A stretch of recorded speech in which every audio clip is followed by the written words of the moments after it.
All right. See if you guys can hear me.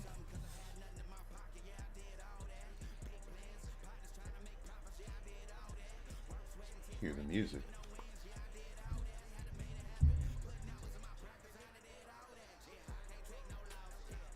All right. All loud and clear. Okay. Um. Pause that. Cool. All right. Not expecting too many in the street. Notice. Just kind of decided to do this on a whim instead of doing homework and exams. So, uh, this could be really short. But the plan for right now is gonna be to go over like the last two, three ish chapters together, because I haven't been on for about a month, and I think it's only been three chapters for that whole month because we've had breaks. And just see what's talking points we can get into. Um, I have just maybe one specific thing that I wanted to show you guys today, but we'll get into that towards the end of the stream, once we're done reading at least, and going over some other talking points. But yeah, um, let's just get started because, yeah, like I said, I'm not expecting many people in this stream. Okay, so I'm starting on, what is this? 349. So yeah, three chapters ago. Um, we have Heath. He never imagined Asta would stand in his way again, which is pretty poetic. I'm just curious to see where Tabata is going with this, right? To bring someone like Heath back from the beginning, there's got to be a major tie-in somewhere, somehow. And Heath's, I of course hope that Heath's reign doesn't just end here. That'd be a fumble for Tabata. And we'll kind of get into it because I've seen a lot of people talk about, Lily being like a failed villain or, stuff like that. And I just think we're jumping the gun and not letting some things finish. But we'll talk about that as we towards the end of this chapter or get into the next chapter. But anyway, Yasuga's like, normally I wouldn't waste my time. But I'll be the one to take you on. There ain't nothing more tactless than meddling with a reunion between a man and a woman. Yosuke's pretty cold, by the way. Like, super cold. I like him. So then we have this shot, right? This, I think I was able to put this on Twitter, but this is a complete reversal of the Celestial Maiden, Benzaiten, and the five-headed dragon, or Gozuryu. The complete reversal. And it seems to me that the message Tabata is trying to get across is that this is the same, but the circumstances are different now. Whereas the dragon is still below the Celestial Maiden, it's not so much the maiden is saving people from this dragon, it's the dragon saving people from this maiden. Because clearly Lily is misguided, or being guided in a way she, wouldn't normally be carrying herself. Oh, yo, Broku, what's up?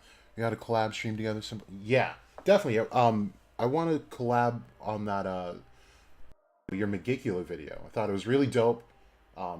Loved it when you sent me the script, too. And, I want to get that, we talked about it already, but yeah, I want to get that out. I think it's really interesting to look at it that way. But I do, and I have thought for a minute that the Heart and Hino were pretty much connected at the hip, but bringing Megicula into it makes it much more interesting and a much better story, to be honest. To have a character like Megicula, someone as smart as she is and as cunning, to be the backbone of the series. But yeah, definitely gonna collab soon on that. Then we have Lily saying, Asta, why are you alive? The people of this country have saved me. Besides, wasn't it you who sent me to the land of the sun to begin with? This was my favorite part. Because everyone was thinking that Lily somehow sent Asta to this place. And it, that was giving her way too much power, in my opinion. I just did not like that, you know, that thought at all. It was just, it was an asshole from just the community at large, I think. I don't think it was a good one. So I'm glad that ended there, which gives us more speculation into why Asta landed here. And I've got one thing on my mind that I did read about, and it has to do with the true nature of Asta's power, outside of anti-magic, of course, right? It says, I regret to inform you that this isn't the case. I love the email text. I think it's different in Viz, but this translation is kind of funny. It's just like, as per my last email, I regret to inform you that this isn't the case. I really did intend to kill you. And he says, I don't buy that, even if you were manipulated. The sister Lily I know would never try to kill anyone. And he says, I'm not being manipulated. So this starts to hit a soft spot for her, which is interesting, right? And she says, we don't want you alive, Asta. Now, this dialogue, when it first came out, I remember people were not really digging this. Like, the, you know, I think people were saying that it was forced, it was unnatural, or whatever, but, it was, I think it fits, you know, this is something that would hurt Asta to hear, of course, you know. So I think it was the right decision to talk like this. What you say? I swear you're going to be right about Megicula's symbol on Tengetsu. Oh, for sure. I think that is a connection, and you hit the nail on the head even before that chapter came out, talking about the eyes that she has, you know, the third eye, of course, and then also the eyes on her wings. Very, seems very telling, you know, anything with eyes we should be able to trace back to Megicula.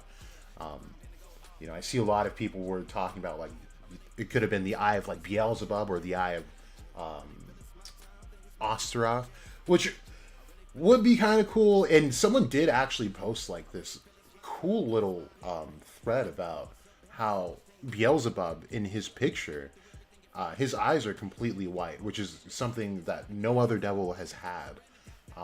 And I think it's really interesting. And I would have said something like, you know, it could have been like an artist type of choice thing. Because if you remember, the Triad were also depicted in a way where they just seemed more maniacal. It was just like Nox's representation of them. And their eyes are all white. But we can't say that because in that specific panel, or page rather, they do show Megicula right next to him, and she's fully drawn. So, you know, I think the eye Beelzebub could be a thing, or he's got wide eyes or something, but I think it makes more sense with Megicula, of course, because there was this, like, implied / forced contract with Vonica that ended up taking her own eye. That still has yet to be explained. And then, of course, like I said, the eyes on the wings, like, yeah, you definitely had it in your video. So the fact that this was traced back to the Tengetsu and it looks like an eye, Megicula might be coming back here. So, yeah, if you guys have not seen that Broku video, it's a good one. It's a banger. Alright, so Lily goes back. Enforced spatial travel is ineffective unless Asta is immobile. And there's no point in using spatial mana domination when he's using anti-magic. So this is necessary, because if it wasn't pointed out, the community would just be up in flames, right? I do have an issue with the way Lily has been using her powers, but let's keep going. She says, stronger, I need to attack with a stronger spell. Why couldn't you have just died for our sake back then? Water and spatial magic combination. Sakiel's flash. Really dope name drop. I don't think it really means anything. We'll see.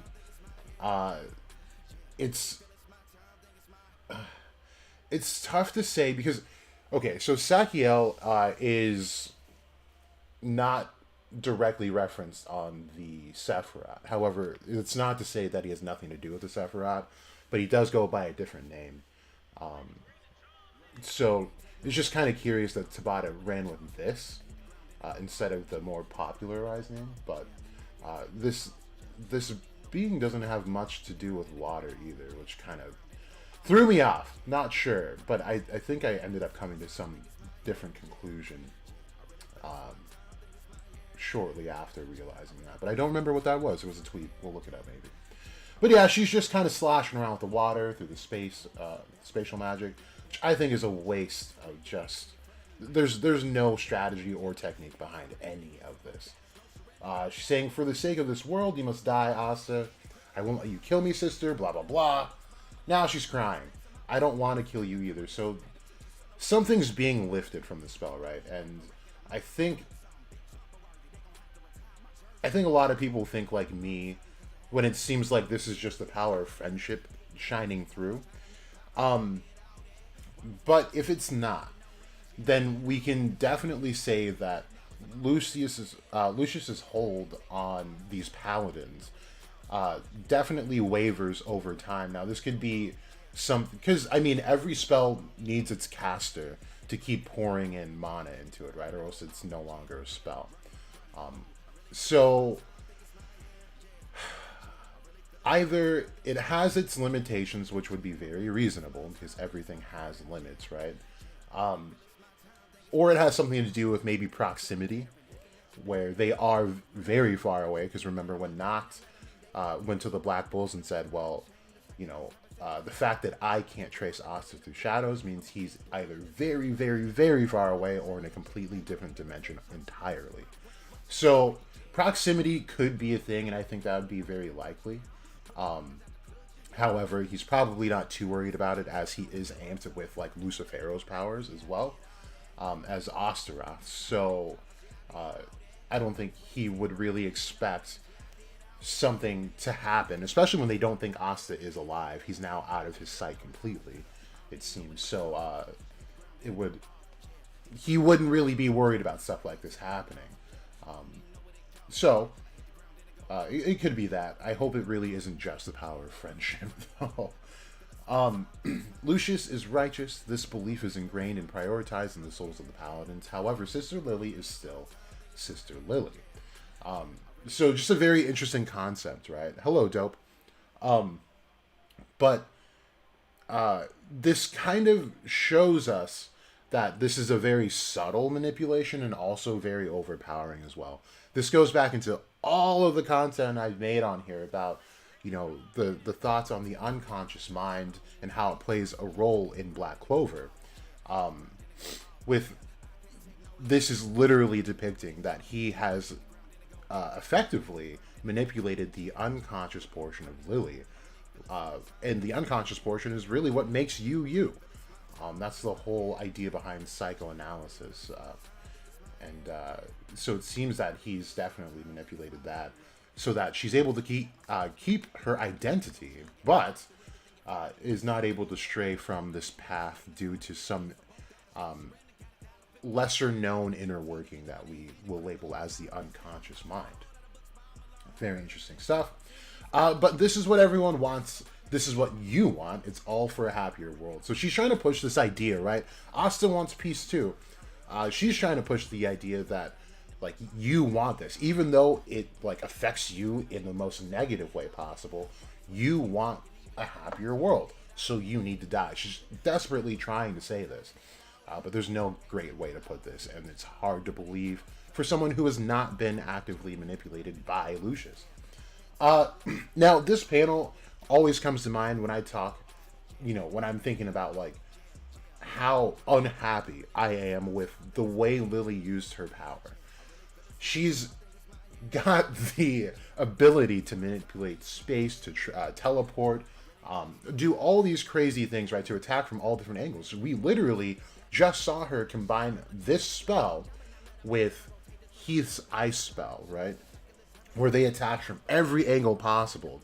And here Lily is able to dominate space if she wanted to. Of course, I know it said anti-magic implayable. That would be null and void. But she can still hit different points of the battlefield, different directions. And here she is using just the space in front of her to give an all-out attack. And look how Asta, it's easily avoidable. You know what I mean? This is nice, the fact that it does change trajectory and curves. It throws a little bit of a loop. But imagine if there were like 3 more stars out there. maybe behind him, one below him, above him, to better, field him to be able to land an effective blow, but she doesn't do that. Now, uh, the fact that Lucius, in our terms at least right now, has only manipulated the unconscious mind, this doesn't necessarily make Lily a warrior, or a trained magic knight. She is just very overpowered, which plays a very unfortunate role in Lucius's plan, right? Later on, if they do go up against more battle-tested opponents, like let's say someone like Nozel, I don't feel like he'd have a particular issue fighting someone like Lily when this is the height of her power, really. Now, and you know what? That's maybe not fair to say. We did just mention that her spatial domination spell, can't be activated due to the anti-magic. So things like that she desperately needs, but it's very difficult to believe this is all she was able to do. Kind of sucks. But anyway. Please just die already, something like this. Well, okay, whatever. Okay, great. Could never be righteous. So we have that classic Asta frame where he is still pushing forward, and this is kind of like the story of his entire life, right? The attack that he's going up against is the adversity that he's always faced in his life, and he's always just pushed through. He's always persevered, and so this one is what I think about, because this is a similar look to when he did Black Meteorite, I think, against Ladros, and then he did this against Veto as well. So it's just that, like, this is a demon that devours everything, you kind of feel again, which I did like a lot, because we haven't seen this Asta in a while. And this is Asta. Now, this is big. He says, "I'll never forgive you, Lucius." So this brings up a lot of questions, like, later, Broku, have a good class, bro. So Asta's never really held any type of grudge towards anyone, right? And this is big for his character, because Lucius hasn't actually done anything awful. You know what I mean? He hasn't killed Lily. He did manipulate her to kill him. However, many people have tried to kill Asta, and he's let them live. First case in point, Ladros. Ladros even said, "Go ahead, do it, kill me." It's the warrior's way, right? But he spared Ladros, and he said, "You're going to atone for all your sins." He did this with the Eye of the Midnight Sun, and that's all I can remember. But for him to say that he'll never forgive Lucius is even bigger, because Lucius is also Julius. So the questions that I have is Asta acknowledging that Julius, or I won't say acknowledging, because this is not something that I necessarily believe, but does Asta believe that Lucius is Julius and Julius was never genuine to begin with? Or is he casting it aside for the sake of the world, kind of like a mutual understanding that this is something that Julius would want as well, to have Lucius die in order to protect the world, even if that means Julius dying. Now, this could definitely be the case, as Julius gave his own life for the Clover Kingdom without a second thought, So it brings up a couple of questions there, but for Asta to be harboring feelings of vengeance is really big. It's something that he hasn't really done before, and especially over someone who hasn't done anything crazy, not yet at least. But yeah, and if enlightenment does come into play, revenge is not something that you're allowed to have. It will hinder you from moving into a higher state of being. So that could definitely be part of a downfall later on for Asta. Anyway, gets Sister Lily with a slash across the chest. That's like his trademark thing, especially with that sword. He says, "Please, sister, go back to who you were." And Lily is half back in the last panel. All right, so pretty clear and cut chapter. Nothing crazy impressive happening, so we will keep going. Let me see what you guys are putting in the chat here. Uh, so Dope. Oh, Terrence, how you doing? Dope. You said, what do you hope to happen later on in the manga? I mean, everything that I hope to happen, I've definitely made content about. I haven't really wavered from much of my early days on here, actually. I want Asta to be revealed as someone who was self-birthed through the reincarnation cycle, because he was a either Lucifer, or he was a very, very powerful mage in a past life and did something to the effect of what Ryu ends up doing to obtain his eye. Now, that's something that I said way, way back before we even met Ryu, because through the left-hand path of magic and the sources that I brought up to you guys, the point of rebirth, a self-rebirth, is one of the biggest goals that a mage can have. That one that doesn't wish to necessarily move on from the cycle of reincarnation, but to guide others to the same path. They call them bodhisattvas, and we've talked about that before. But essentially, more or less, what I'm thinking here, I'm not too concerned with some of the more nuanced things, like what each character is gonna end up doing towards the end, but more big picture, I do expect big identity reveals for Asta, which we're going to talk about once we're done reading 351. And then big identity reveal for Libe. Apart from that, what Broku was talking about in the chat here was our collab that's going to talk about Magicula, the Heart Kingdom, and Hino, and some of the connections that we're able to make from that. I think most of you have heard my thoughts on the Heart Kingdom being connected to Hino already.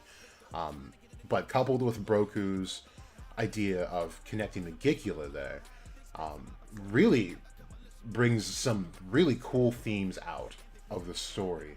And it makes it look much more natural. So that's kind of what I'm thinking there, more or less. But if you have anything specific you want to say, Dope, or to add to that, more than happy to answer that. But that's just kind of the broad idea. And as far as I guess, I would hope there's something. If Asta and or Libe don't come out to be Lucifer, I would hope that it's either it's or has some type of tie to Beelzebub directly. Is my thing. Terrence, hey Jack, have you heard Tabata has introduced the new country called Joker? I was shocked. I don't think he did. I did see that. I think it was Unami had put a video with a thumbnail like that, but he didn't actually introduce a country named Joker. But yeah. Anyway, chapter 350. Can Asta's anti-magic break the curse? And we have, I like this picture of Sister Lily falling and this demon kid, making sure she doesn't just like fall to her death. You know what I mean? It's a thing. It's a flip on the idea of angels and demons, right? And the Saint's Penance. Now, I thought there was an interesting title for a name, and I did see a few people, say like, oh, well, that's obviously pertaining to Lily. But I think it pertains to Asta, and it goes back to the idea that I just went over when Dope asked the question. I think Asta could have been someone of much importance in the past that we just don't know about, and is now reincarnated into this body that has no magic because he gave it up for the sake of something much bigger. And this could tie back to the first advent of Clipot, which would be really cool. I just really like this in the title a lot. Sister Lily's kind of coming back. She says, I'm sorry. I said such horrible things to you. She's just hungover now. She's been Lucius drunk. He says, I couldn't care less about that. I've been terrible to so many others too. I'm just curious about like who these many others are. Like, as far as we know, at least, this is the first place they went to cause havoc, and she didn't harm anyone because Ryu saved everyone. So I'm just kind of confused as to why she said that, unless there were some side missions that we didn't get yet. And she did mess up the five Devas, but I mean they're fine for the most part, right? Like it's whatever. Something I will say I'm dissatisfied with, since we came back from 331, is that Libe hasn't said much of anything. You know what I mean? Now, is there stuff that he could say? Maybe not so much. Like, he doesn't really know what's going on. But, I mean, really, there's really no dialogue. Like, he's just sitting and observing everything happening. Now, I do know he says something, like, he's helping Asta figure out the battle against Ural. But other than that, there was just no, you know what I mean? Terrence, you said, I believe Libe could be Heidi, who got reincarnated as a devil, and Asta will turn out to be Heidi's baby brother. Because I think Lucida could be Heidi's birth mother. Unless you're involving Astaroth somewhere in there, there's a lot of issues with that timeline. But I see what you're saying. So you're trying to connect, like, Hungry Joker to Black Clover, which is something that both Broken and I have done in our videos. I mean, I guess anything's possible. I'm still in love with the idea that Tabata would bring back Hungry Joker through Black Clover. I think there's still room for it. Just my point of view is that I believe this would be the Black Clover would be the prequel, more or less, as magic has preceded science in history. So that's kind of my take on that. As far as the nuances in there, I don't know. You can do whatever you want with that, as long as it makes sense. So you could be right, you could be wrong. I could be right, I could be wrong. Let's see. Dope. Libe is like the third wheel in this whole. Yeah, he is. He's pretty useless, except for shelling out anti-magic to Asta. Other than that, he's had no role. So I'm hoping for something much bigger a little bit later here. So she says, she goes into her backstory here. So I was troubled by how the noble realm discriminated over magic power. That's why I became a nun, for the sake of peace and equality among all people.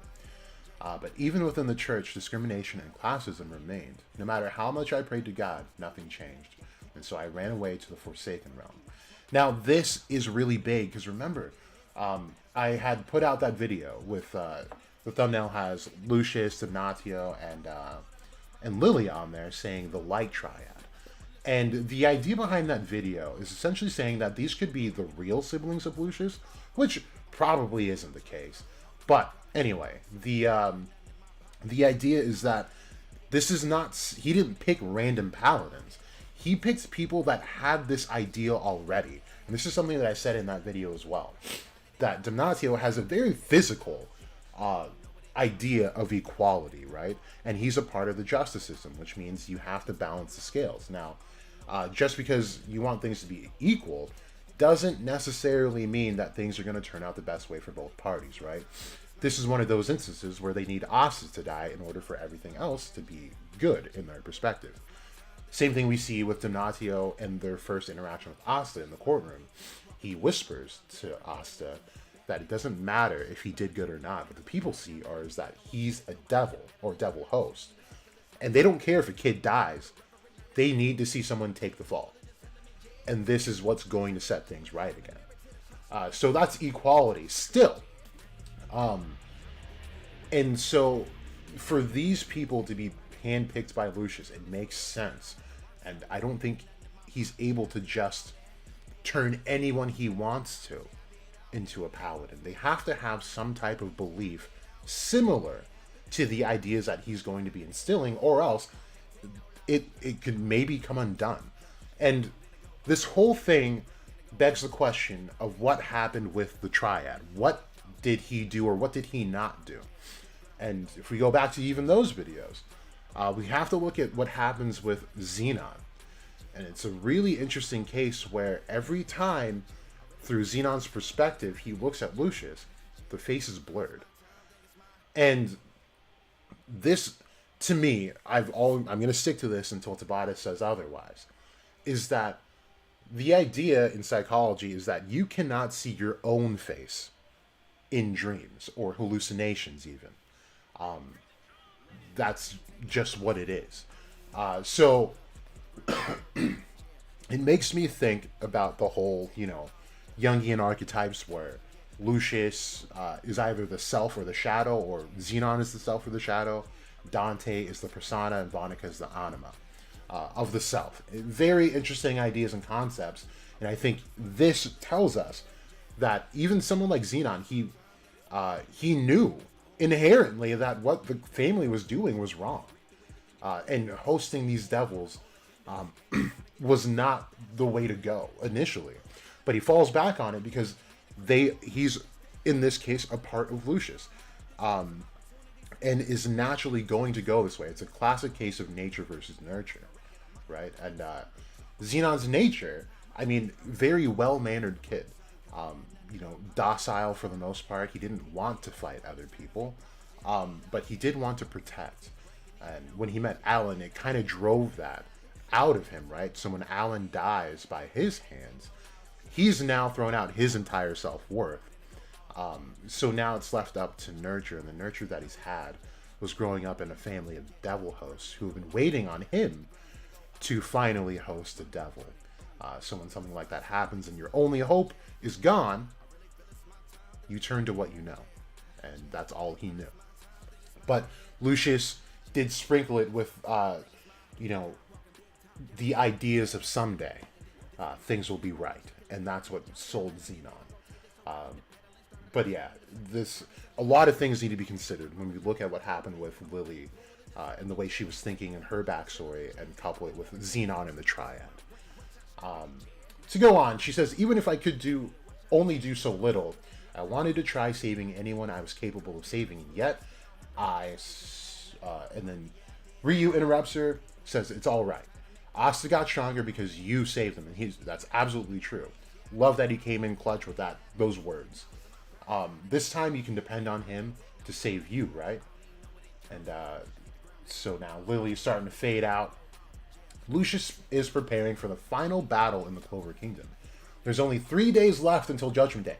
This caught me off guard. Because you guys know, if you've been watching, I've always thought the time in Hino was moving differently than the Four Kingdoms. This shows that Asta spent quite a bit of time there, and we're already nearing and I put in quotes, the end of Black Clover.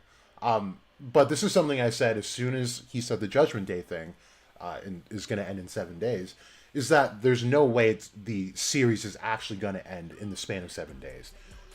This is a deadline for Lucius, not for the series. Something much bigger is going to happen. I think a lot of people just lose sight of what has happened prior to this, and just lose sight of realism in general. Why would an author put that kind of, deadline on the series without, fleshing out some of the bigger portions of the story? It's a very fine window, and you can miss a lot of things. I don't think it's going to end in 7 days. But we were literally just introduced to the Devil of Time. So it's not impossible that, things can start happening, time gets manipulated and all that stuff in order to fight a battle throughout time. To change to maybe past events or stuff like that. But I do think people are jumping off the deep end. If they truly think this series is going to be within the span of 3 days without the manipulation of time. So, very interesting way to think. Let's see. Dope, do you think Asta will die and Libe takes over his body to bring him back to life? I don't know. Not specifically. Can I see it happening? Sure. I don't know how he would bring him back to life, though. But it could give Libe the chance to have that body and to be able to fully manifest into the realm of the living, even though he doesn't necessarily need that. I get side tangent. I won't take too long on this, but I do think there are some,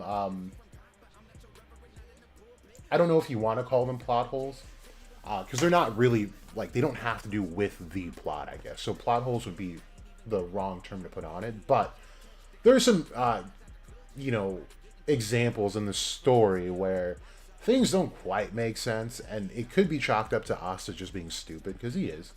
And something I've been saying for a long time as well, back when I was still showing my face on camera, was that Asta gets this super dope sword, the Demon Destroyer sword, and does nothing with it. Like, he's able to dispel curses and like afflictions and all that stuff, and he never uses it. He was even able to yeet a soul from the body to give it back to its original owner. Does nothing with it. It was just insane. And one of the things I said verbatim in that video, this was like years ago, was that if it was me and I got that sword, the first thing I would have done is like tap Henry. I hate Henry. But I would have just like bonked him on the head with like the hilt or something. Boom. You're done. You're not cursed anymore. Doesn't even try it. Not saying that it would necessarily work, but just saying there was no attempt made. We know that Charlotte is cursed. He was in that conversation. Doesn't even attempt to uncurse her. You know what I mean? Where was I even going with this? I don't know. I completely forgot where I was going with this. But anyway, Asta's stupid, and that's just the theme of the story. Let's see. Maybe if I get my train of thought back, I'll go back to it. But really, really stupid. Oh, when we were talking about Libe taking over Asta's body. Okay. So another one of those things is that, like, this could be an opportunity for Libe to actually have a body in the physical realm and not be tied to the grimoire. However, we have Sekre. She literally exists, and she can unseal him from the grimoire so that he no longer has to live there, and that just hasn't happened. Again, this is Asta being unknowingly cruel, you know what I mean? But then again, Libe has never asked for it either, so it's just some oddities that happen within the story. You know, so it's why I don't necessarily think it's gonna happen, but it could, maybe. Sunjin, I don't think that would happen. Okay, well, I'll keep reading. Happen because if Libe dies, no, there's no anti-magic, and Asta will be back to B. So, to be completely fair, Sunjin, remember at the end of the Elf arc, Asta was ready to give his whole entire grimoire back to Lit, a dead elf. Like, he was moving on. What was he going to do with the grimoire? But Asta is so naturally good that he thought that was the right thing to do. You know what I mean? So, I think it is still a fair question. And Asta has no qualms about being this ordinary person. That's how he grew up. That's how he was born. And anti-magic, as he expressed to Libe even, was a big bonus. And he even credited Libe for giving him that power. You know what I mean?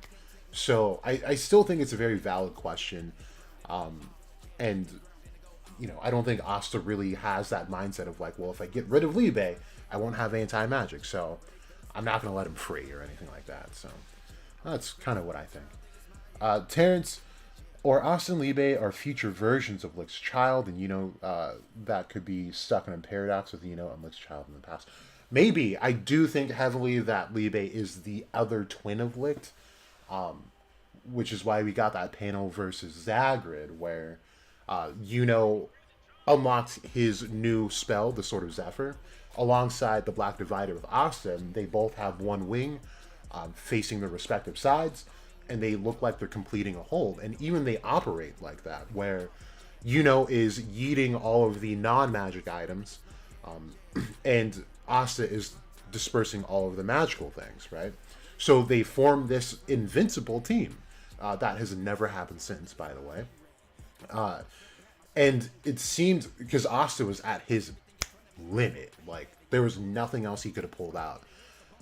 But as soon as Yuno maxed up, Asta grows proportionately, and I think that had to do with some type of resonance between, well, resonance is not the word I should have used, but same idea. The resonance between Yuno and the spirit inside of him, and Asta with Libe, or the anti-magic devil at that time.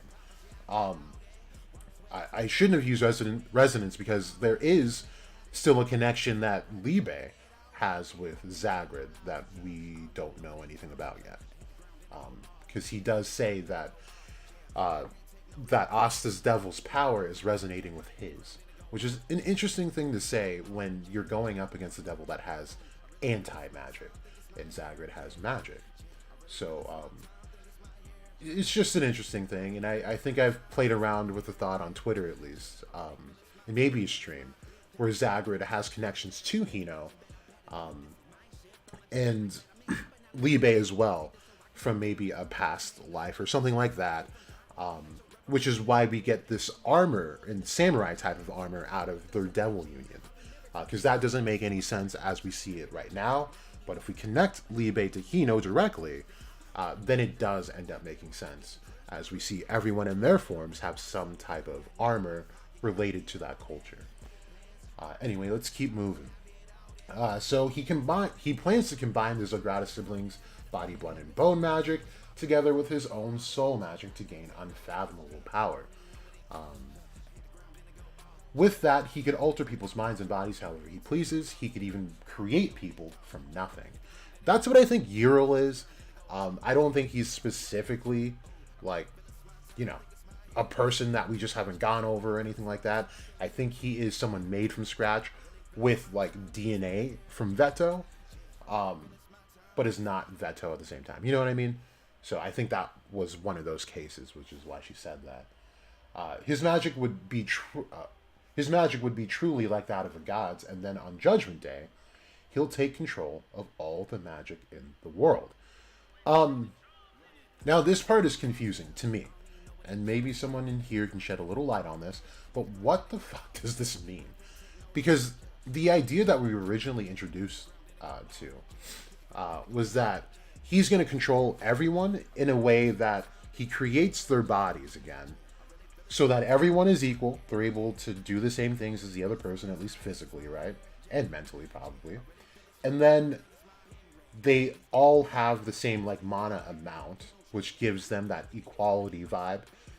Didn't really talk anything about attributes. Now, attributes would still be a big thing because, like, one person could have this, like, two given people. Let's say one is Magna, the other one is Lily, right?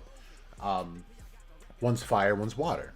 Water has an elemental advantage over Magna, and if they're equal, Lily would still have this edge, right? So they're not actually equal. So I'm wondering if he's going to be, fiddling with the attributes of each person or what's happening. But something's just off. It doesn't seem like he's giving us everything, right? So I guess that's something we're just going to have to wait on. But then we also have this. He'll take control of the magic in the world. They're only looking at the 4 continents, and the entire world is shaded. And we still have that mystery land. That's the part that Unami labeled as the Joker Kingdom. But yeah, I mean, we're not really dealing with an entire world here, which is very interesting. And we have these islands, right? People were, I forgot who, because I do know it was like a big time creator, but they were saying, like, these islands out here, this would be the Heart Kingdom, by the way, and that would be the Diamond. They were saying that one of these would be Hino, and that wouldn't be true. Because what ends up happening is that, let's say Yami, right, goes out on his little fishing boat, which he did, shipwrecks. He would have to go from here or here to here, because this is where he shipwrecked in the Clover Kingdom. And it just seems like a very illogical route. And for him not to just go straight into the Heart Kingdom makes no sense.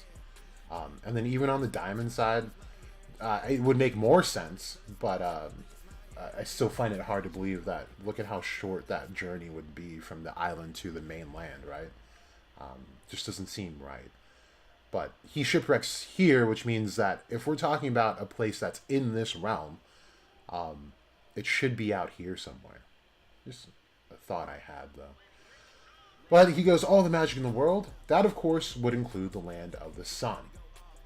I'm so ashamed of myself. I'm sorry. I'm so, so sorry. The spell's fading. I joined Lucius, unsealed the five-headed dragon, and brought misfortune upon you all. I like how all the magic is kind of letting up here, too. I didn't notice that initially. And Asta says, it wasn't your fault. I will never let you take the blame for this. She says, thank you, Asta, and she passes the fuck out. So, he's like, sister, she ain't dead, but the only way she'll open her eyes again is if you defeat Lucius. Fumito used recovery Yojutsu on her just to be safe, and he goes, right.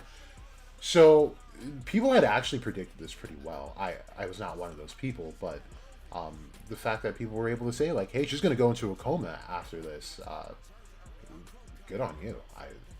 Makes sense. Thanks, Fumito. I leave sister in your care. You can count on me. Wait for me, sister. Blah, blah, blah. Mushy gushy stuff. I swear I will defeat Lucius. This is, like, the amount of rage that he has. It really makes me wonder what direction he's about to go in. But before that, I'll slay this dragon myself. Now, I know a lot of you are familiar with me and my takes on Asta versus any giant monster, because it's just going to end up really good for him. It makes him look dope, even though it takes like zero effort for him, right? But was proved wrong in the next chapter, because this dragon continues to regenerate regardless of the fact that it's being fought with anti-magic, which is very cool. So, ready to see where that goes. But here's the most current chapter, and then we'll get into some of the stuff I wanted to show you guys here. And if Dope is still around, this will more thoroughly answer your question about why I think, like, Asta and or Libe will turn out to be Lucifer towards the end here. So, here we go. Asta made a vow to Sister Lily. Will he be able to cut down the giant dragon? So now, the Land of the Sun Shogun, and... just make sure I didn't miss a word there. Did I miss a word? Oh, that's just it. Okay. It's the title. And. So they're talking about Yosuga. Okay. Let me read the chat before I get in this. Dope has only one day yet in the current manga. It would have been 4 days had passed since they have 3 days left till Judgment Day. Terrence, maybe it will end that where Liebe will be reborn as Asta Noel's son, because I think it does make sense with Asta's anti-magic has disappeared and went into Liebe's newborn body. That'd be kind of weird, right? Like, you go from brothers to now Asta's your dad. But, I mean, I see what you're saying. Absolutely see what you're saying. Would be interesting, for sure.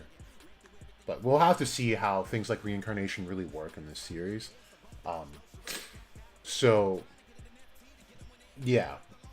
I think once we get that, because it will end up, inevitably, being a huge part. Reincarnation, has been the theme since the beginning, really.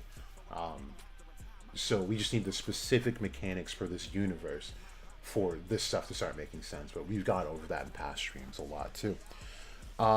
Dope still here? Boom.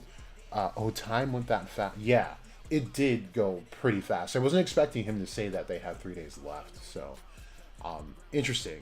And maybe time does flow differently in Hino, and it moves faster. Who knows? But it's curious that it happened like that. Okay, so now he's seeing that it healed itself. He was able to efficiently take it down. It's regenerating. Now, here's my issue, too, right? The Godai, or the 5 Devas that are on scene here, were wasted after one Zetten. Like, they had nothing left in their tank after one Zetten. But here, Asta's spamming it. Like, every other panel, he's saying Zetten, Zetten, Zetten, Zetten. So it makes me question, like, what is the actual mechanic behind the Zetten itself outside of Yoryoku or magic?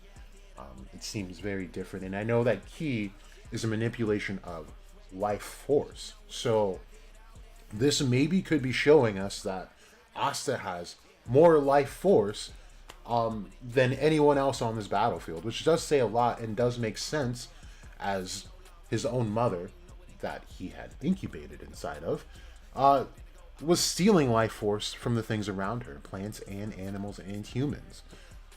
But Asta somehow remained alive. So that should imply that his life force is rather freaking strong, right? So that could make sense in that case. But just something that another thing that I wanted to point out. They again just wasted after AZing against this dragon, and can't keep up after. So interesting. Even though I can easily cut it with anti-magic, it'll just keep regenerating. This is another line here that I did specifically want to talk about, because this was more or less the same issue with Lucifero, right? Anti-magic was one of the things that was able to cut him, just like dark magic was able to as well. But it just makes me wonder, like, what exactly? I guess we could say that this dragon and Lucifero really have a ton of mana, and we know things that are imbued with a ton of mana. It's like natural armor of magic around them. This is the same case with the elves. Could be talking about that sort of thing. If not that, then this dragon is completely out of magic. There's just so much magic that doesn't really magic. Wow, I'm saying magic so much that I'm just saying magic, magic, magic. Try that again. Could dragon is made out of magic, or rather, and there's just so much mana that this dragon has that it doesn't matter the amount of anti-magic it's thrown at it. It can still heal, which is a very, very interesting thing to be, right? How do we do this thing? Fight it or what? And as a celestial being, Gozuryu be this strong. So I like it's not just a one and done thing. But I do predict that it will be done by this as early as tonight. Keith and Yo. I like looks. And Yosuke takes this in base. Like, he really just takes that. And he says, that's all you got? Your moves are flashy, but that's all there is to them. And I think he's right. We've seen nothing special from the Paladins at all. At all. They're just really powerful people. But yeah, other than that, there's nothing really. Can't lose for Evolution world. I don't think he is going to lose. I don't defeat, but I do think he'll end up to Hero, or not. He flees along, but I do end up getting back to Lucius's side to be able to tell him Kid is back. He's really, really strong. To kind of, throwing the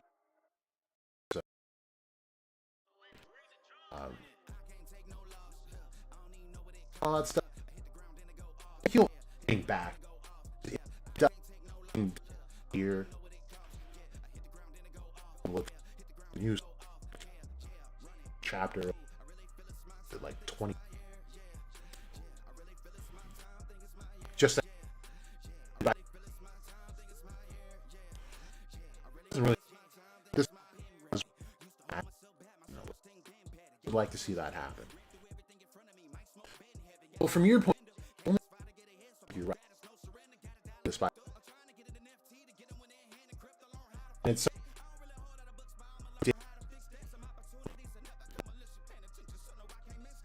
now doing the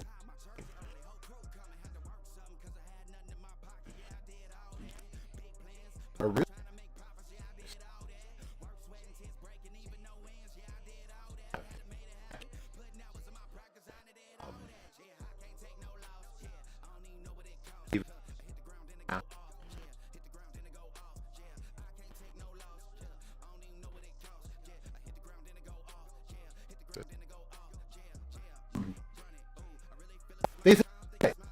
some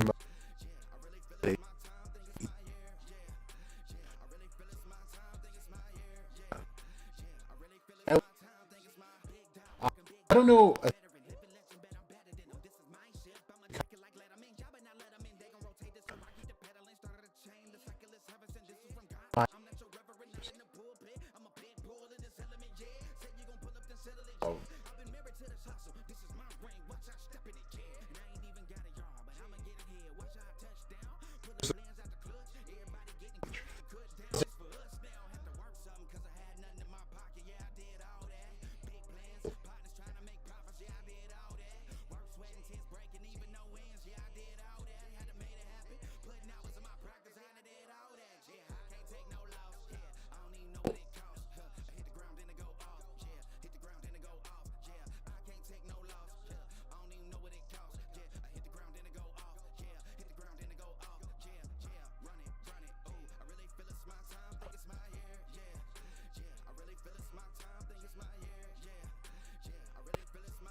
Our guy Ryu and why no one is talking about him the way they should be. Um, so he continues to say the two of us had a friendly rivalry. We'd cross swords to see which one of us was more fit. 17. Let me make sure that I'm still. I still hear it though. So okay. I was gonna say if that happens again, try refreshing and then let me know in the thing, and I'll be sure to fix that sort of stuff. Um. Anyway. So okay, but when I turned 17, an epidemic took place. It spread throughout Koshu and Goshu. Those with weak Yoryoku were dying in droves. I think this is a really interesting plague. You know what I mean? It's very specific that this plague only wipes out those with weak Yoryoku. Um, Jeez. Sorry for all those notifications. Very interesting. And I think with Broku's video, it seems that if Megicula is tied to this place, she would be behind that. As to why, I don't know. It's a very interesting, very peculiar plague to be happening to begin with. And she says, at this rate, the people of Koshu and Goshu will be annihilated. The only possible cure is the living soul herb. But I heard that it gone extinct. How are we supposed to find a herb from some folklore? And then we have, within this land lies a special power, the Tengetsu. It's an all-seeing eye. However, the only ones with enough Yoryoku to obtain that eye are the two of you. That said, the price to pay for obtaining the Tengetsu is losing all of your Yoryoku. So I feel like most of the community was already onto this, that he had traded his Yoryoku to be able to wield this eye. It seemed pretty obvious, and that was essentially the case. And so now we see Yosuga, and this is the difference between him and Ryu, right? Where Yosuga is obviously more about like what benefits him and his people, where Ryu is more of a like, well, this benefits us and benefits all of us type of guy. So sure, an all-seeing eye is great and all, but there's only so much one can see. There's no point in having that power without Yoryoku. So it's pretty much that's been the idea, right? Between almost any anime that includes like special eyes, is that the opportunity to have an eye that's able to see more than your typical one, that person ends up being more or less short-sighted. You know, they miss a lot of things in front of them because they're so focused on what special things they can see. This isn't necessarily the case with Ryu, but for Yosuga, this is why he didn't take the eyes. He was so short-sighted that he didn't think it was even possible to become the Shogun without his Yoryoku and without that eye. So for Ryu to keep going and to go past that point, regardless of losing his Yoryoku, really did set the precedent that Ryu was the better and more qualified out of the two of them, despite being equal physically. So I think that's a really nice dynamic to add. Hello, Inversion. Good to see you.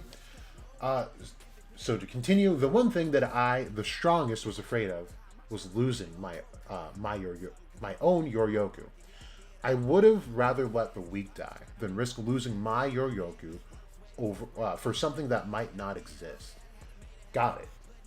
If that's all you want, then go ahead and take my Yoryoku. The selflessness of Ryu is astounding, right? This is mostly on par with Asta giving that grimoire back to Licht, or attempting to at least, right?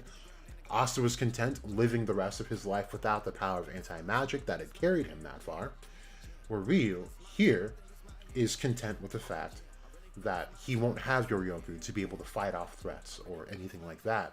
He just wants to save the people and do what's right. So they're alike in that respect, and that's really good. That okay with you, Yosuga? And to check in with Yosuga, like, if he wants it, I'll let him take it.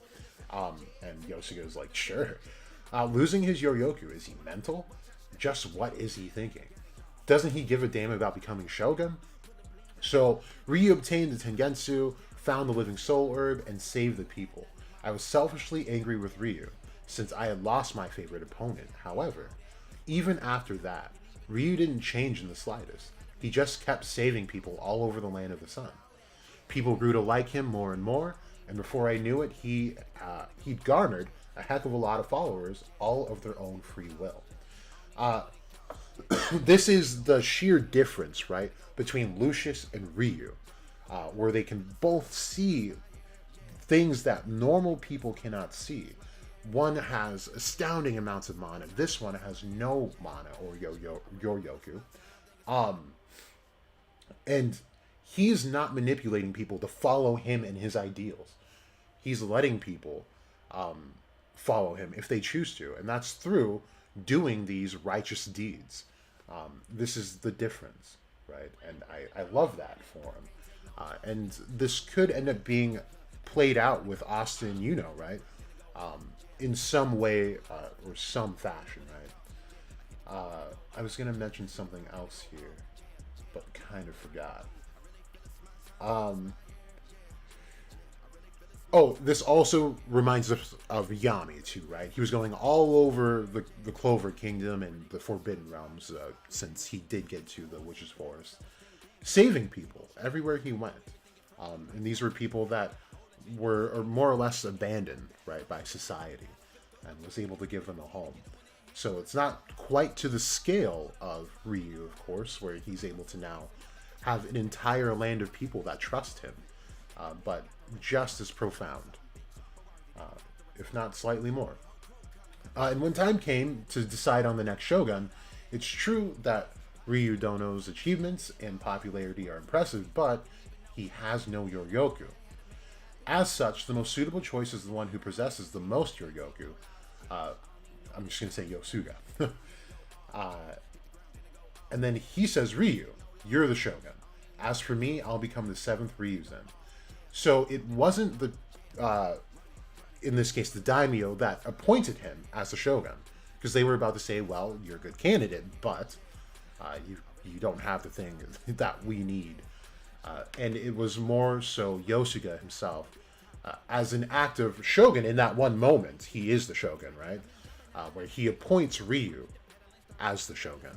Because obviously, he's the right guy for the job, and he believes in him so much, even though he has no Yoryoku, his results have been consistent and positive for the entire land. So who is he to stop him from becoming Shogun just because he doesn't have Yoryoku when he sacrificed that Yoryoku for the land? It's a fair trade. So I really like Yosuga. He's a great guy. Like, he's wild, but he has sense about him, and he's wise in his own respect. So Heath here, damn it, why? He hasn't gone down even after this many attacks. Then we get his Iron Yojutsu, Iron God of War. And this form is so sick to me, and I love just the iron armor. And we're going to talk about this because I love that Tabata finally gives us like an iron guy. But he breaks through to Heath. Heath, unfortunately, was not blessed with the kid with anti-magic to down him, but looks like he's just going to have to suffer that fatality there. Tough luck, pal. And he says, I'm the strongest there is. But, and then we have the Godai here. Damn it, we must keep fighting. And then he says, people, now we see this huge tree. That's because our boy, this one, with the Biwa. So it seems as though that this guy is our William of Hino, essentially, right? Where his tree is the Bodhi tree, which we've talked about in other streams. This is the tree of enlightenment, essentially. This is where Buddha attained enlightenment. And it has the Shikai around it, that rope, that draws down divine beings into it to be able to shell out power and all that stuff and receive divinations. So, I feel like on top of being able to heal people, he might be able to create like I almost want to say a pocket space. Here's a better way to put it. If we go back to the Spade arc and we saw the evacuation methods for the Spade citizens, they had Maxa use his snow magic to hide the citizens. I think it's somewhere along that type of spell, because you don't initially see them, and you don't sense them until they're revealed here. So I think he's got a very versatile type of magic, just like William does. He's able to attack with it. He's able to heal with it. He can do a lot of things with it. So I think that's kind of the case here. But anyway, even if no one else knows, I've watched over y'all this whole time. Your fights, your thoughts, your efforts. And there ain't no way y'all will be defeated here. So let's all take down the five-headed dragon. And they said, you're the best, Ryu. And they say, yes, sir. So I really like this. It's giving us Black Bull vibes, right, with Yami.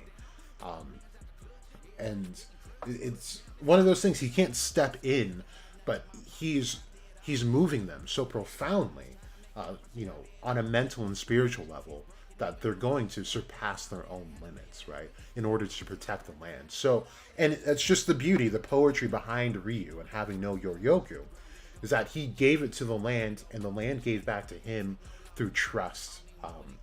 And so, even though he's not able to step on the battlefield and be a direct threat, he's able to incite the amount of ferocity that he might have had on the battlefield, if he could step on it, through others that believe in him. So it's just this very give and take relationship, and it seems to work. And Yosuke, well then, Asta's aspiring for the same heights as Ryu. Shall we make a man out of him? So I'm curious as to what they have in store for him. I think there's still more that they want to teach Asta. And I think it does go to enlightenment. But let's go back up and I'll read your comments. I see there's a few in there that I haven't read yet. I want to go right back up to this first. So let's see. Dope, you said, do you think someone will die in the reason? I don't know. I don't really feel it necessary. I'll say this though. I can see backlash either way it goes, right? If someone does die, people will be like, well, the only time Tabata kills someone is, when it's a character that doesn't really matter to the main point of the story, right? Imagine if our Thunder Girl died. Does that mean anything to us? No, not really. And I can see people complaining about that. Am I against something like that? Absolutely not. I personally love death, so I'm a death manga. Now, let's say someone doesn't die. We just go right back to, well, Tabata doesn't kill people, There's really no winning in the situation.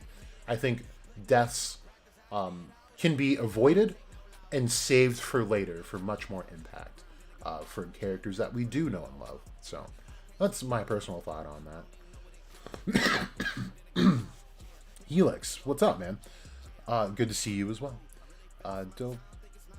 Dope, you said he's like Mimosa but better. Yeah, you could say that actually. I just love that it's through sound that he's able to do this. That's really cool. And that's the Kododama thing. Not like Zagrid's Kododama, it's Kododama. But still the same idea. Byron, good to see you too.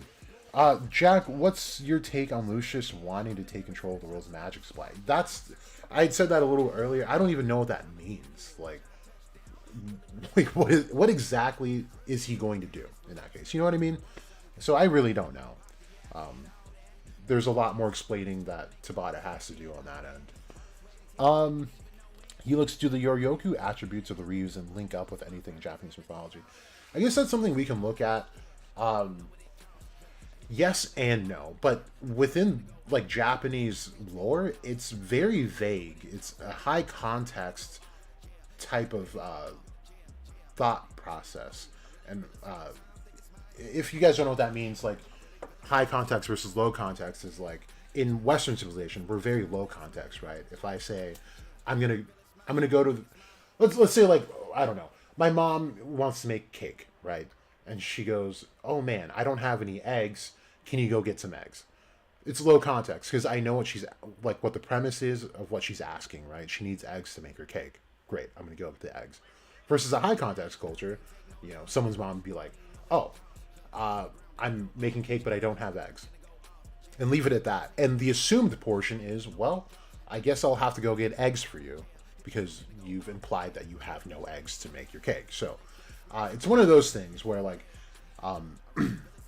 one of the elements on there is mountain, right? Mountain can be attributed to earth, but it has also been attributed to darkness. And so has river, and it's it's hit and miss. So it's tough for me to tell, and I think someone who's native to that sort of stuff would do a much better job interpreting than I can. But anyway, keep going. Don't people will complain if there is or isn't a death? Absolutely, people just complain. That's their thing. So here, the title of this stream, ladies and gentlemen, what are they hiding? And in the thumbnail is why is no one? I forgot what I wrote, but you guys saw it anyway. What people aren't talking about is yes, now we know for sure, even though most of the community knew that Ryu had traded his Yoryoku for, the eye. But no one is mentioning what his attribute was, right? But it's right here. Notice how we have Yosuga surrounded by swords in the background with the tiger in the back.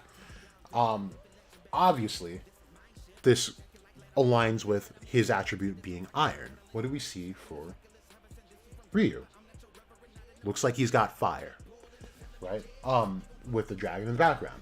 So I think it's safe to say that Ryu had a fire attribute, which would be really, really cool because they were actually rivals, right?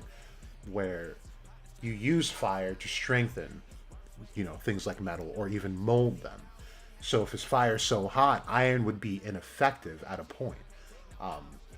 But iron, we've made a whole video on iron, talking about Asta swords, because iron is specifically the element listed by Cornelius Agrippa, the grandfather of these esoteric thought processes.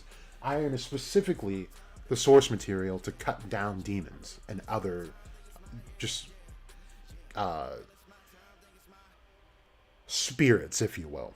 So I think it's very special to have this iron Yojutsu user, and then we have this fire. Now, I was kind of wanting something better than fire. I don't know exactly what I was wanting out of Ryu, but fire, of course, does make sense with the dragon. And we know that dragon and tiger go right back into the yin and yang philosophy, and we've been talking about yin and yang magic. So it's building this story that we may have been predicting more or less for a very long time. But I did want to point out that the attribute here seems to be fire. If not fire, then wind. But it would actually be interesting if that was wind. I'm saying it's not wind because it's going in one direction. Flames rise. But is there room for it to be wind? Because then this would, give us Austin, right? where Yuno is, of course, Ryu in the situation. Lots of Yoryoku, blah blah blah. And then his opponent is a guy that uses iron, and Asta has swords and all that stuff. But I don't really think that's the case. But it is interesting if that is wind. But fire,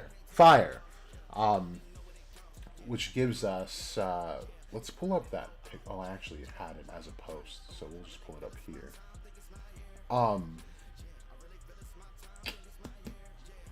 Kaiju number 8. If you guys haven't read the chapter of Kaiju number 8, it was good. Really like that chapter. Here we go. So this is the I forget what it's called. But anyway, this is kind of going to Helix's question here. The 5 elements in Japanese philosophy. This is the Shinto philosophy. So these are the natural elements of the universe. And made a specific thread. It's here attached to this. It's more so talking about void. But these are the elements that even Lolo Petrica was talking about, right? Where everyone's attached to this. No matter what their attribute is, they're attached to this in some way, shape, or form. The only ones that are not are arcane mages. So, anyway, we have fire, which would be Ryu, right? But then we would have a tough time attributing people to this. And we need to know exactly what's going on. And the layout of the Lane of the Sun. Because it's just kind of strange that we have Ryu as a part of something that he should be leading. It just strikes me as very weird. Because right next to this, we would have our Earth guy, I forgot his name, the Wind Ninja guy. Then we have Ichika or Yami. And that's another thing, too, is like, where would Yami have fallen in this if he never left? You know what I mean? Then we have water. And we don't actually have water. We have ice, or snow, actually. So it's very tough to tell where Tabata is taking this. But you do see that this makes up the Godai, or the 5 Devas, which was literally the name of a chapter where they featured 5 of the Ryuzen against the Gozuryu.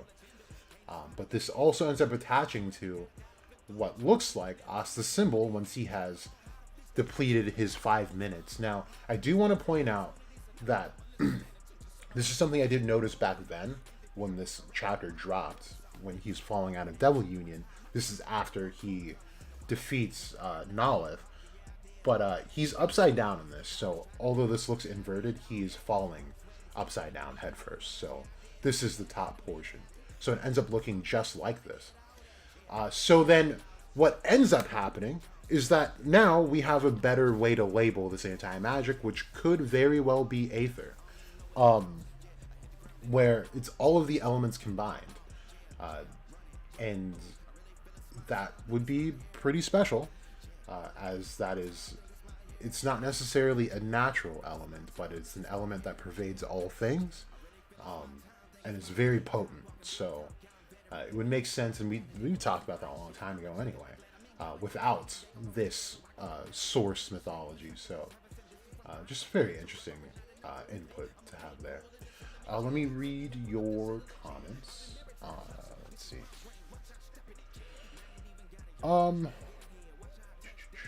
Okay, Helix. Do the Yo-Yo... Okay, no, I read that. Don't people... I read that. So I just have one. Okay. Helix, not a fan of the fire element either, but I would like if the Ryu flames were blue. Placing his fire is hotter than other mages we've seen. That'd be really cool. I think it ultimately goes back to Amaterasu. I mean, it could be black. Which might not be the thing. Let's see what fire is like in Japanese mythology. So I haven't really looked into fire specifically. There was the son of Izanagi who ended up giving birth to Kagutsuchi, who it was. Okay. Oh, there we go. So, Homusubi, also called Kagutsuchi. I think it's mostly called Kagutsuchi. Or Hinokami. Ooh, I've never seen that. Hinokami. Interesting. So the like god of Hino. Uh, okay. In the Shinto religion of Japan, is a god of fire. His mother, the female creator Izanami, was fatally burned giving birth to him, and his father Izanagi cut him into pieces, creating several new gods. Now, obviously, that didn't happen to Ryu, but interesting. I never knew about Hinokami. Maybe we'll look up Hinokami in a second here. The fire god is revered as purificatory. Jesus. I do know what that means. I just don't know how to say it. Anyway, which ends up going into all of the thought processes behind enlightenment, is that they're going to have to purify. And, this was back when we spotted the Torii Gate, the Shintai on the tree. It all makes sense here. Is a purificatory agent as much as out of fear for his destructiveness. During the Himatsuri, or fire festivals, at the beginning of the new year, worshippers carry back to their home hearths, torches lit from the new fire started by the temple priest. The traditional method of lighting a fire for religious purposes is with a fire drill. One of the most popular shrines dedicated to the fire god is on Mount Atago near Kyoto. Interesting. Okay. We don't need to know what fire is. I think we know what fire is. Let me see if there's anything else on that search page. Maybe look at Kagutsuchi.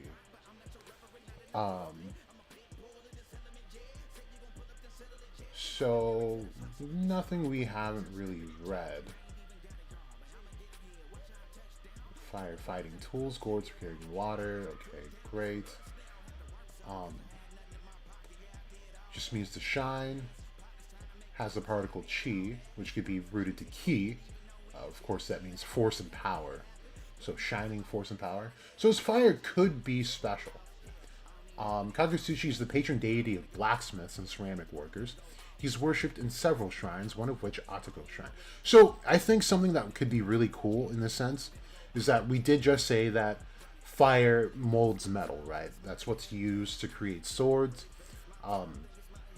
And what if Ryu is our katana maker? You know what I mean? To be made under a fire, only lit by gods, essentially, right? Would create a sword worthy of a samurai or any type of fighter, really, in Black Clover, right? So I think that'd be kind of cool. So just interesting that it goes that way. Dope, you're still here. So here we go. I did want to bring to you guys some meanings behind the name Asta. So there are a lot of places that use the word Asta. You'll see it, how it means like the number 8 or 8 auspicious deities, which end up going back to like Japanese lore, which is great and fine, but it doesn't really describe Asta, so I haven't really been using that. I've been on a search for this for a long time, but now that we've neared the end of Black Clover, and now that we know that Buddhism plays a huge role in the backbone of the series, and not just Hino, we're able to narrow it down to several places here. So we're going to be going over over Hinduism, Buddhism, Jainism, and Sanskrit here. They have several meanings, and some of them are more or less the same. So we'll start here in Hinduism. The first meaning they ascribe to it is sunset. So it says, according to this person, not even going to attempt to say that, an encyclopedic Sanskrit work written by, I'm not going to say that name either, mainly focusing on the science of ancient Indian astronomy. They said astronomy twice. Accordingly, if at rising, the sun should be crossed by the fall of an aerolite or thunderbolt or by lightning, the reigning prince will die and a foreign prince will succeed. If for several days there should appear a halo around the sun at rising and setting, or if the sun should, at such periods, be of blood color, the reigning sovereign will be dethroned and a foreign prince will succeed. So this is a really interesting thing to happen, right? This, if we take this at face value, we are literally waiting for Asta to die so that uh, a foreign prince can succeed. Now, who's a foreign prince that we know of? We know of Yuno. So, and they talk about a halo around the sun, and Asta's headband is a radiate crown. And if you're not sure what a radiate crown is, this goes back to ancient Greece, and I think even further.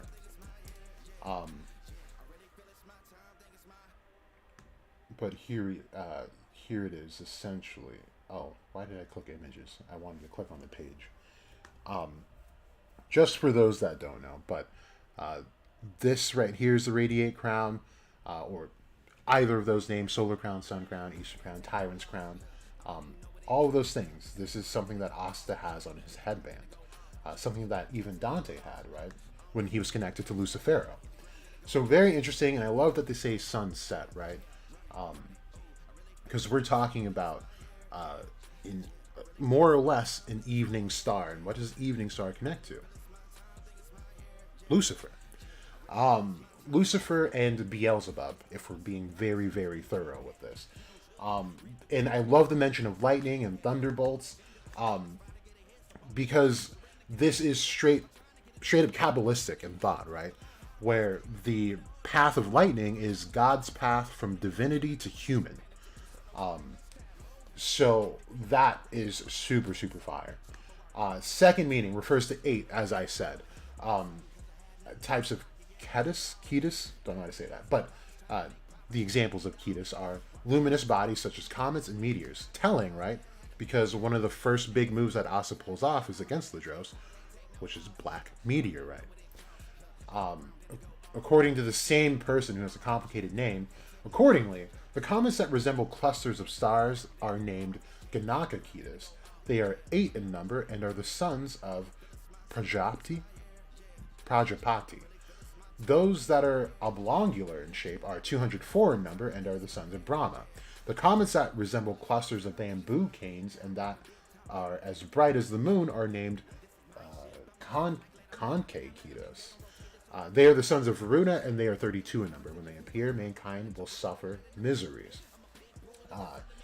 Don't really have much to say on that, but I do think black meteorite and that having to do with meteors is a pretty big thing. And also comets, because we know that comets are pretty much cold clusters of rock, cold meteors, if you will.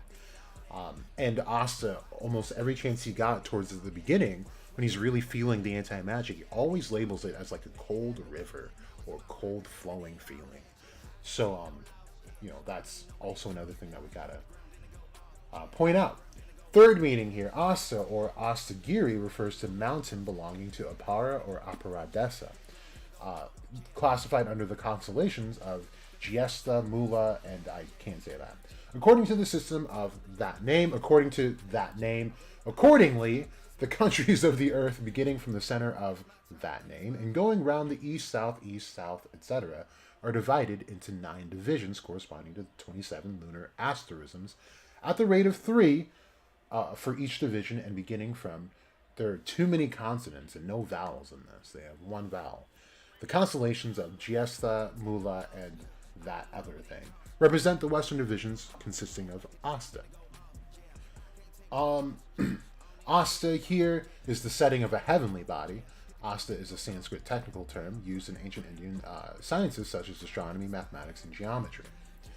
We're going to skip that because it is not relevant to the stuff that we've been reading, but these, for the most part, do just go back to like, it means 8. It means 8. It represents a number 8. Okay, here we go. So, Buddhism, this one might be the most irrelevant of the ones that I'm about to get into, but we'll read it anyway. Astan, now I do want to mention that Astan, if you jumble the words up, come out to Satan,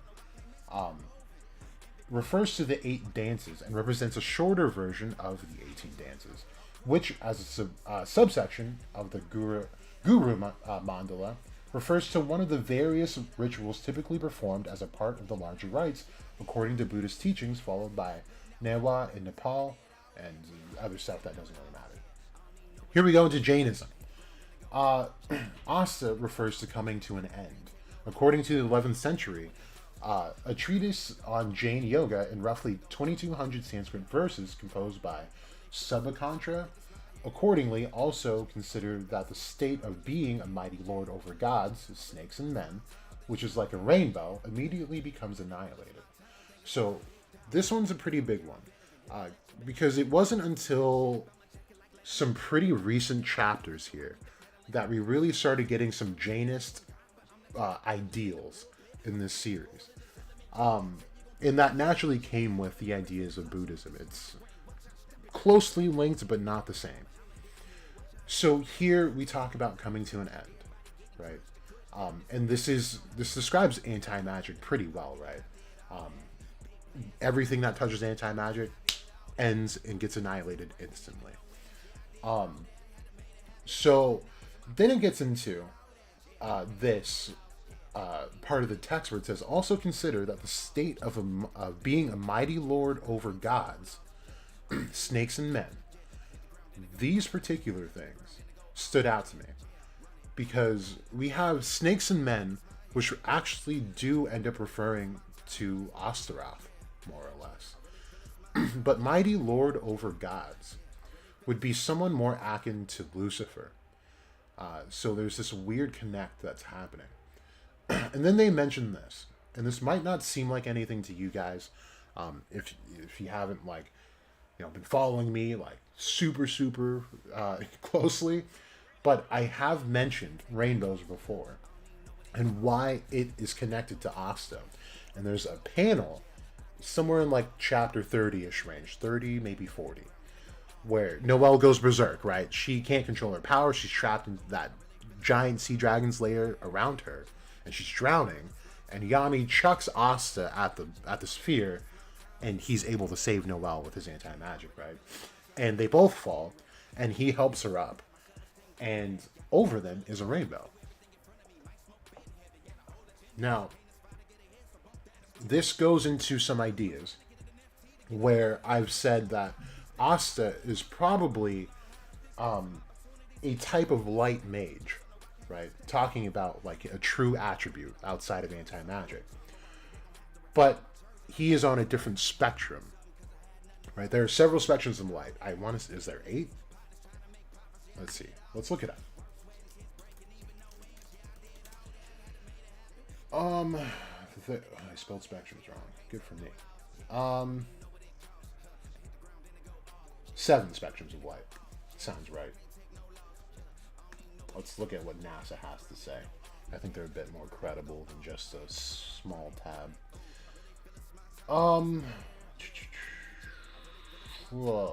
Sun's corona, don't care. Hold on. Spectrums.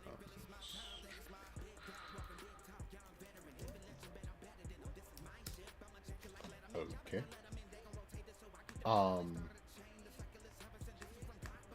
I don't think it tells us how many spectrums, but we'll go with 7 because that does sound right. Hold on. One sec. 2, 3, 4, 5, 6, 7. Yeah, it looks like 7. So there we go on that. So we have obvious mages, right? Like Lumiere, Lit, Morgan, right? And that's when I started getting into the spectrums of light when we were introduced to Morgan, because Tabata was ready to tell us, oh, hey, there's this other light mage, but why don't we ever see him use light? There must be something with his light that's different from the others. So it made me think that maybe someone like Morgan has UV type of light, something like a darker version of light, which would be that, which isn't necessarily visible. Where Asta has a spectrum of light that could be invisible, but what I was thinking is that he encompasses all spectrums of light, which ends up coming across as mostly invisible to the naked eye. But his light isn't something that can shoot lasers or something that you can imbue in a sword and slash it at people. It's something much more subtle, a lot like Lucius's power over souls, where as I put it earlier in the stream, that he is reframing slightly a person's unconscious mind. where Asta is able to tap into, you know, their mind deeply, right? We saw that with Patri, and various other people when he uses the Demon Destroyer sword. So it's not something that seems that sword is specifically able to do.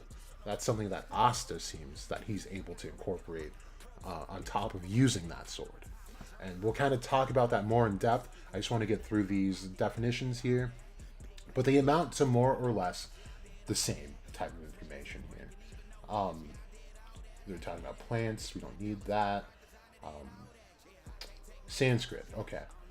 So Astan blah, blah, blah, blah, here means 8. It often occurs in comp as with numerals and some other nouns. Okay, less important here.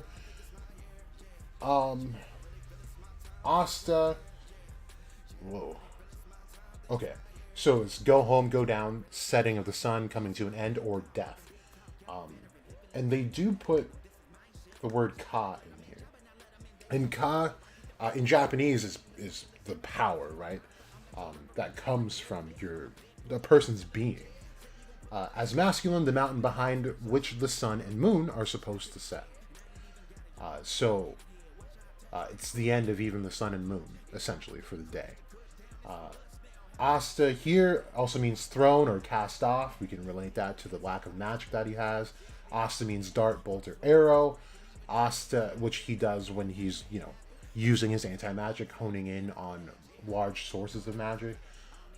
Asta, to set, to be obscured, to be eclipsed, easily corresponds to like the lack of magic that he has. Something could be eclipsing him from attaining the magic that he should have. This one is the Western Mountain, death, throne, or set. Astan here's 8. Keep going. Let's see. Again, 8. 8. Western Mountains, the setting of the sun. Like I said, it's really all going to end up being the same stuff. And this is just the all-inclusive list here. So definitely recommend, like, if you want to look that up yourself, definitely go through all of that. But it does seem that the setting of the sun is a big one. The number 8, of course, is a big one, but I don't think it actually has anything to do with Asta. And what was the other one? Setting of the sun and death, right? Are really, really big ones for him. Now, there was something on here. Okay. So here. The 14th definition, in astronomy, it's the 7th lunar mansion, which I was looking into, which gives us this being. Now, this is just a lot of blah, blah, blahs. Nothing you can really, really take out of this. And I'm still kind of looking into it anyway. But this last kind of part sort of stuck out for me. And I don't have too much to say on it. So down here it just says, it follows that this star is the cause for these virtues, such as generosity, magnanimity, purity, aristocracy, beauty, renown, to start afresh after having once broken off, to start a new life, to come back from a distant landall, Punavasu, which is the 7th lunar mansion, signifies these. It stands for freedom from restriction and limitation and boundless space. So this last little bit, and there's really nothing else on this, at least on this page.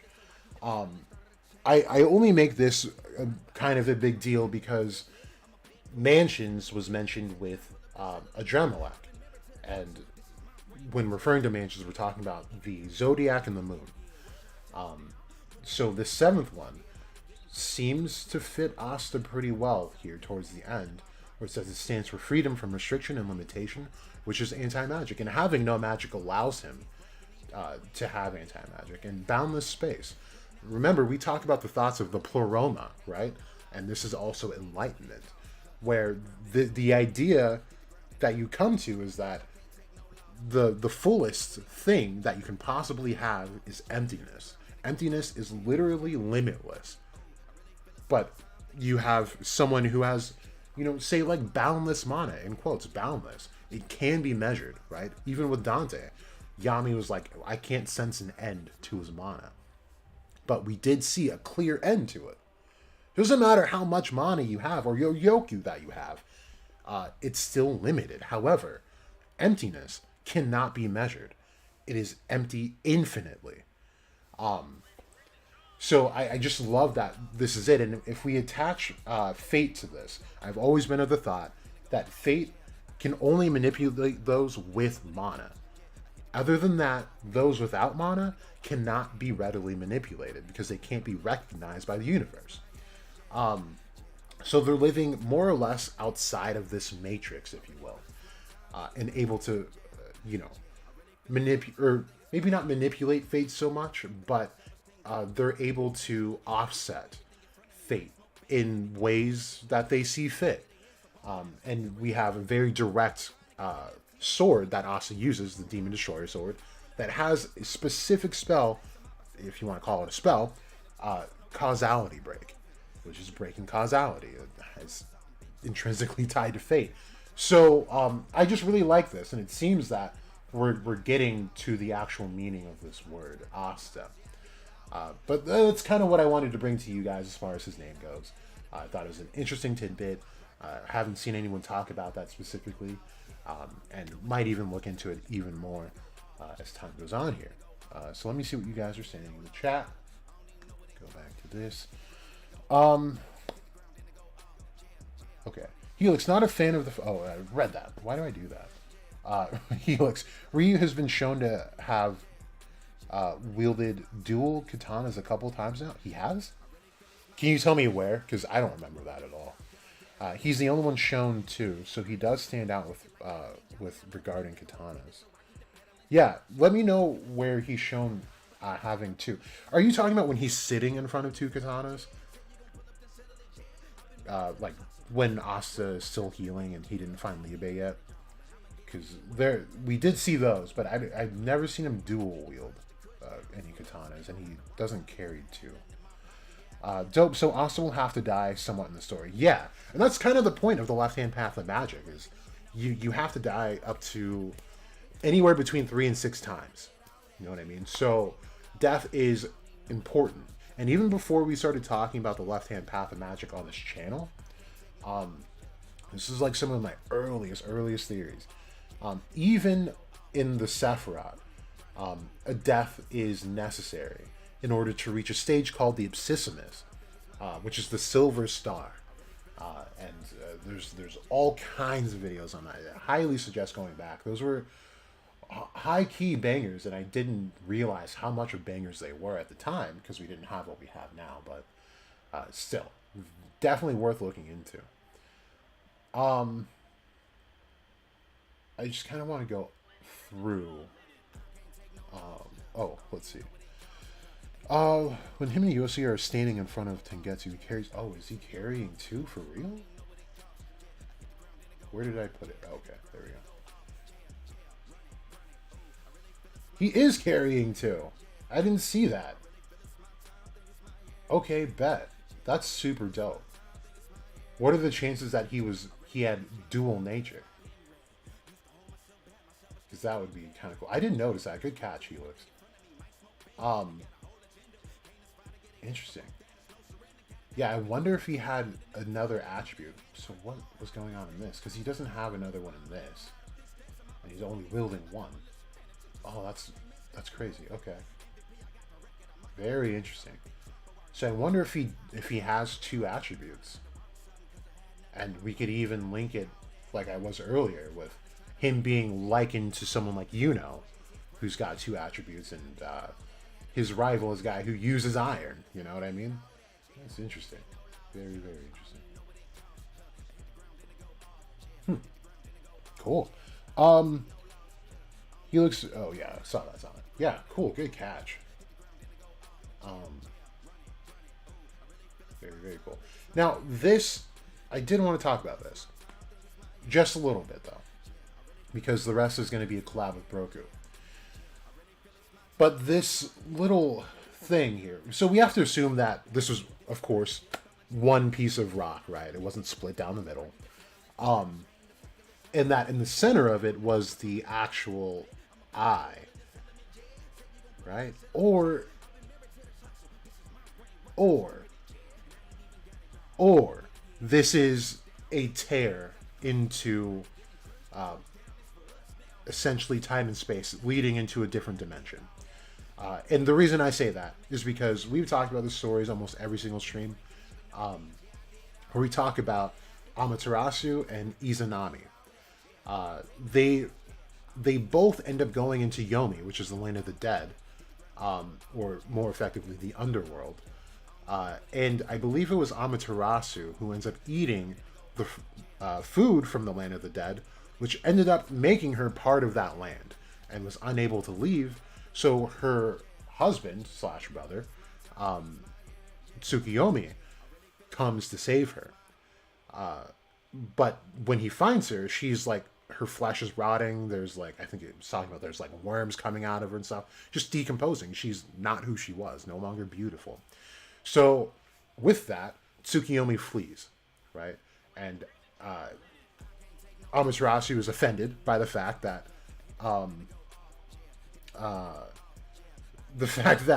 her husband slash brother won't take her outside of how she looks, right? So she sends hungry ghosts after him as she's also chasing him, and he ends up nearing the edge of the cave, picks up a peach, throws it into the entrance, as well as a rock, and the peach is supposed to symbolize something that's able to purify things and ward off evil spirits, and the boulder is just something more physical to like keep them and the land of the dead separate from the land of the living.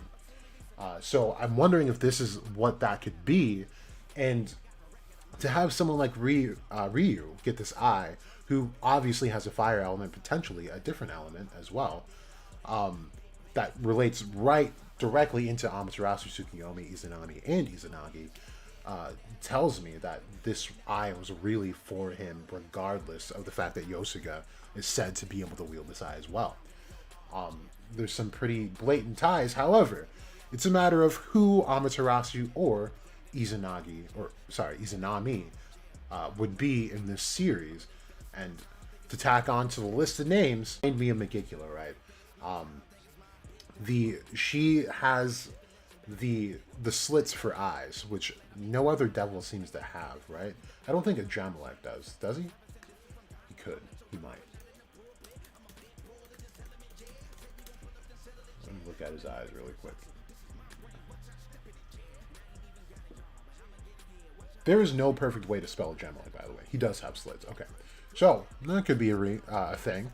Because he does have a spiral tail. Where's that at? Yeah, he has a spiral tail. He also has slits for eyes. So, we could even say this is a Dramalek. Like, maybe has something to do with him. But since it has to do with an eye, the only other being that we can relate to eyes is Megicula. So, I'm wondering if this is like one of the initial outreaches into the world of the living that she made. And like I said, I don't want to ruin too much because a lot of it is going to be a stream with Broku. And I think there's some really, really cool connections that we can make that ends up not just stemming to the Heart Kingdom, but ends up deviating into the rest of the kingdom. And I think it's, like I said, I think it's really cool. But I'm not going to call my own baby ugly either. You know what I mean? Nah, I'd call my own baby ugly. Probably. But I did want to point out too, like right in the center, it kind of curls in. Zoom in just a bit, right? So it looks like it curls in. It could just be broken part of rock. But to me, it definitely looks like Megicula's tail, where it's like part of the heart. You know what I mean? So it's kind of my thought on that. This could easily be like part of the Gozuryu, because that does look like one of the eyes as well. But just interesting, and I do want to know who or what cut this space in that rock, because that's going to be massively important to what's happening further into the series. What are you guys saying? Helix, thanks. He had dual attributes. That'd be sick. I think he might. You know, if he's dual wielding swords, I think it would be fair to say that he had dual attributes. As for the other attribute, I'm just curious as to what that would be. I think to have a wind attribute with fire would be effective, but don't know if that's necessarily the case. Would Yami have been a qualifier for Tengetsu in terms of level of Yoryoku? He should, right? Because the his dad was saying, like, you know, he could potentially surpass even Ryu. So he could be.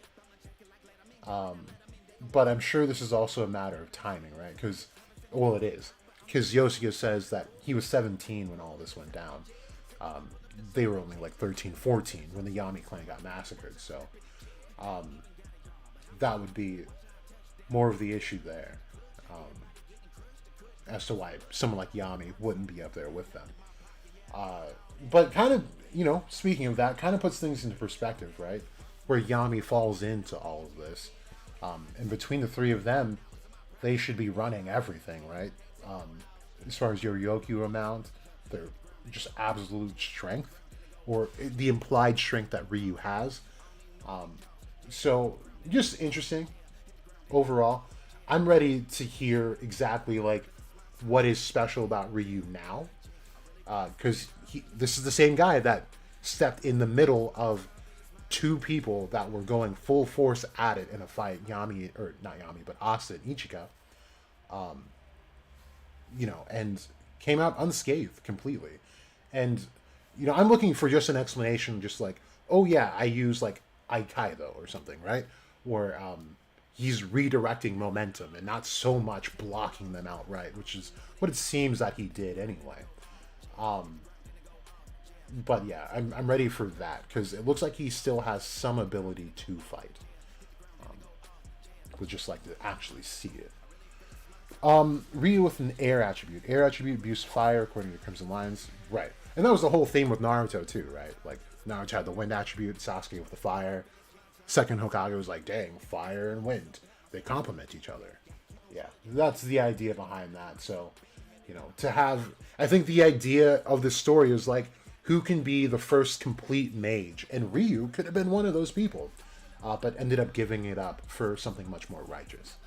You know, to have something that very much complements, you know, your own attribute would be dope. And even with, you know, it's not perfect, right? Stars and wind don't really like connect naturally. I mean, is there room for it? Absolutely. There's cosmic wind in like H.P. Lovecraft stuff.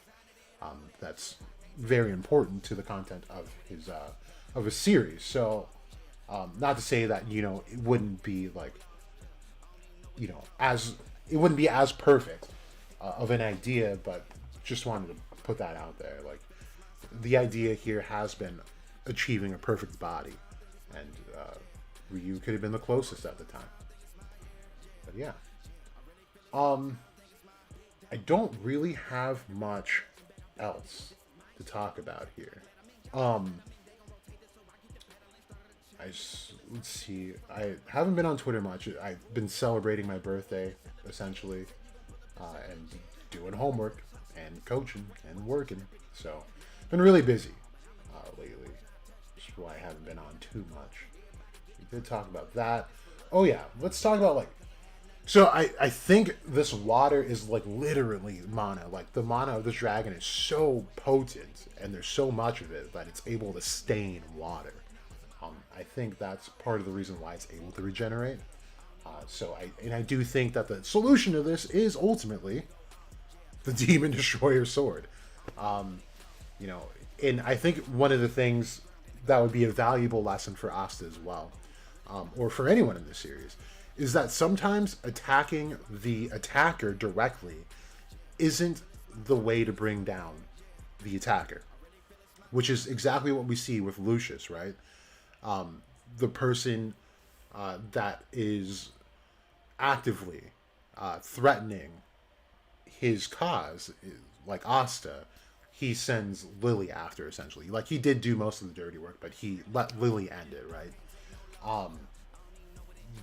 And even Hino was a threat to his plan in his eyes. He sent Lily after it. He didn't do it himself, right? And that's the best way to do things sometimes, is by indirectly attacking them, attacking the source rather than the person using the source, right? And this is to say this as well.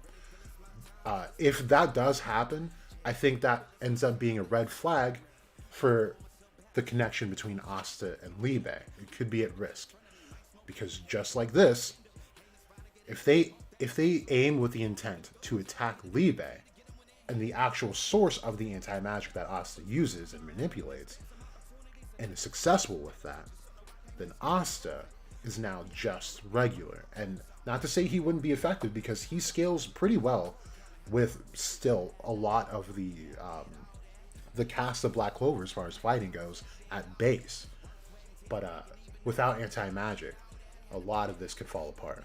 And then it would give us room for, if Asta's able to come back from this somehow and develop a magic attribute that he should have had, prior to obtaining anti-magic, it could really complete Asta's story and maybe even set up Libe for something much greater than just being Asta's sidekick. Kind of my thoughts on that. What is this? We talked about the iron. That's my birthday stuff. Sorry, guys. Just want to go back. You know what? I never got this. What? I need to look up. I need to look in my email for this. I never got that.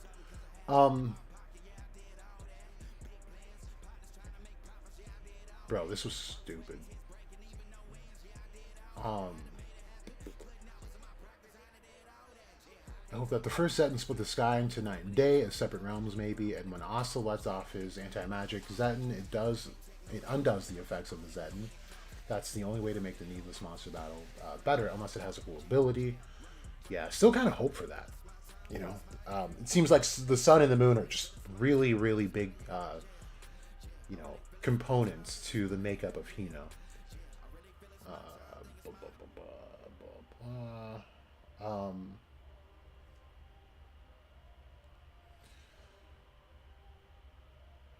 Yeah, I think that can be it.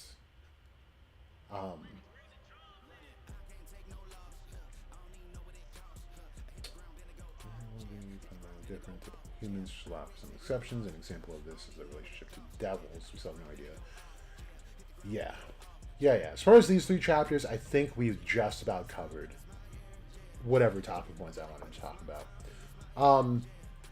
Depending on how good the leaks look, tonight I think they should be coming out.